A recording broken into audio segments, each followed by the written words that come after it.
ग्रामीण के कई इलाकों में प्री मानसून की अच्छी बारिश दर्ज हुई है। बस्ती इलाके में बारिश होने से ढूंढ नदी में पानी आ गया। नदी में पानी का जलस्तर बढ़ गया। यहां स्थित रपट के ऊपर से पानी बह रहा है।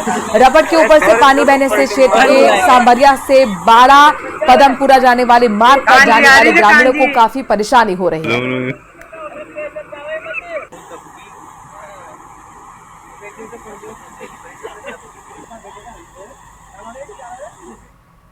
उधर टोंक जिले में आपको बता दें कि अच्छी बारिश के होने वजह से किसानों के चेहरे खिल गए हैं।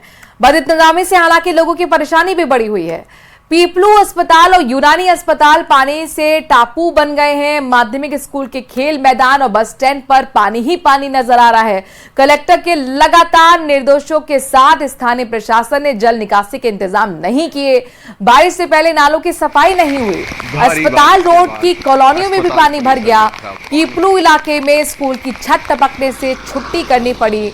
डोडवाड़ी और बगड़वा गांव में स्कूलों की छुट्टी की गई है। छतों से पानी टपकने से काफी नुकसान हुआ है।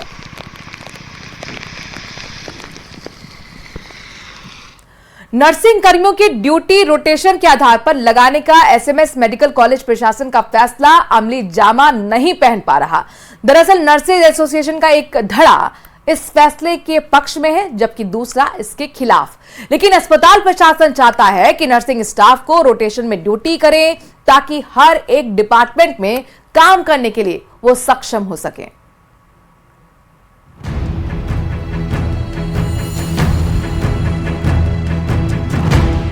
नर्सिंग कर्मियों को रोटेशन में नौकरी करनी चाहिए या नहीं, ये जानने के लिए कॉलेज प्रशासन ने इस बैठक का आयोजन किया था, लेकिन बेनतीजा रही।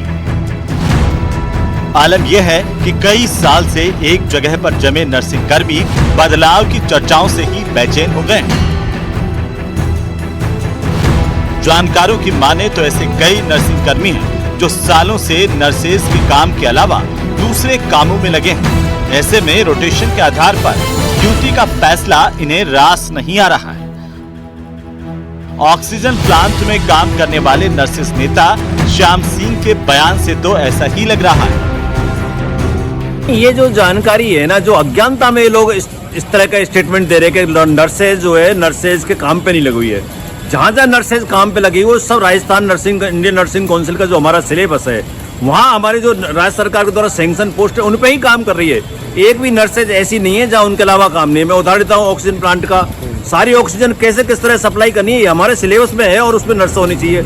एसएमएस अस्पताल में ऐसे कई नर्सिंग कर्मी हैं जिन्हें ऑपरेशन थिएटर, आईसीयू जैसे डिपार्टमेंट में काम का अनुभव ही नहीं। ऐसे में अगर रोटेशन के आधार पर ड्यूटी लगेगी तो सभी स्टाफ को काम करने का मौका मिलेगा और इमरजेंसी हालात में इसका फायदा मिलेगा। अगर अस्पताल में आप देखें कि एक आदमी पिछले 10 साल से आईसीयू में काम कर रहा है, कोटी में काम कर रहा है, और कुछ लोग हैं जो कोई काम ही नहीं कर रहा है, तो उन लोगों की हमारे एसोसिएशन के पास लोगों की मांग है साहब हमें भी जो सुविधाजनक जो फीमेल हमारे इस विभाग में ज़्यादा काम करती है कि हमें भी ऐसी व्यवस्था के तहत हर काम आना चाहिए।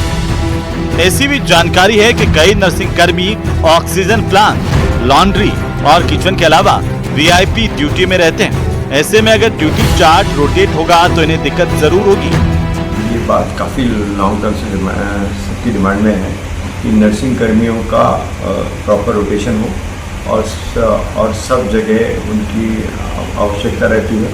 और एसएमएस के नर्सिंग कर्मी बहुत ही कर्मठ हैं। अब हम लोग उनके साथ मिलकर उनकी सहमति से एक ऐसी कार्य योजना तैयार कर रहे हैं जिसमें सबका वर्क का डिस्ट्रीब्यूशन हर नर्सिंग कर्मी के लिए इक्वली, मतलब उसको आईसीयू, आउटडोर, ऑपरेशन थिएटर सभी जगह उसकी पोस्टिंग हो, इससे उसका भी प्रॉपर एक्सपोजर हो। जानकारी के मुताबिक एसएमएस अस्पताल में ही करीब 50 से ज्यादा नर्सिंग कर्मी वीआईपी ड्यूटी में तैनात हैं। इसके अलावा ऑक्सीजन प्लांट, किचन, लॉन्ड्री जैसी जगहों पर भी कई प्रभावशाली नर्सिंग कर्मियों ने अपनी ड्यूटी लगवा रखी है। ऐसे में कई नर्सिंग कर्मी भेदभाव का शिकार होते हैं, लेकिन एसएमएस अस्पताल का फैसला कब तक लागू होगा ये देखने वाली बात होगी। जयपुर से सौरभ व्यस्ती, न्यूज़ 18 राजस्थान। भगवान श्री सांवलिया सेठ का भंडारा खोला गया तो भंडार से निकली राशि की आज काउंटिंग हुई। पहले राउंड में 7,70,41,000 रुपयों की काउंटिंग हुई है। बाकी की गिनती अब 6 जुलाई को होगी। शुक्रवार को अमावस्या होने के कारण मंदिर में भक्तों की भीड़ रहेगी, जिसकी वजह से गिनती नहीं होगी। पहले दिन के पहले राउंड में कुल 7,70,41,000 रुपयों की गिनती हुई है। रुपयों की गिनती मंदिर मंडल के कर्मचारियों और बैंक कर्मियों ने की है। शुक्रवार को अमावस्या है। हर अमावस्या को मंदिर में सांवरा सेठ के दर्शन के लिए लाखों श्रद्धालु दूर दूर से आते हैं। ऐसे में सभी कर्मचारी व्यवस्थाओं में लगे रहते हैं। इस दौरान काउंटिंग करना संभव नहीं हो पाता है और इसलिए काउंटिंग 6 जुलाई यानी कि शनिवार को होगी। हनुमानगढ़ ने बिजली विभाग अजीबोगरीब वहां पर कारनामा देखने को मिला है। आपको बता दें कि पीलीबंगा में इलाके में रातों रात एक मकान के मुख्य दरवाजे के सामने ही विद्युत ट्रांसफार्मर लग गया। यही नहीं, अधिकारियों द्वारा यह भी नहीं देखा गया कि ट्रांसफार्मर उन्होंने लगाया है, उसी मकान के ऊपर से हाई टेंशन लगाई गुजर रही है। लोगों को कहना है कि रात को जब लोग सो रहे थे तब विद्युत विभाग ने ट्रांसफार्मर लगा दिया। मोहल्ले वासियों के मुताबिक ये संकरी गली है, बरसात में यहाँ पर पानी भर भी जाता है और ऐसे में इस ट्रांसफार्मर से कभी भी कोई बड़ा हादसा हो सकता है।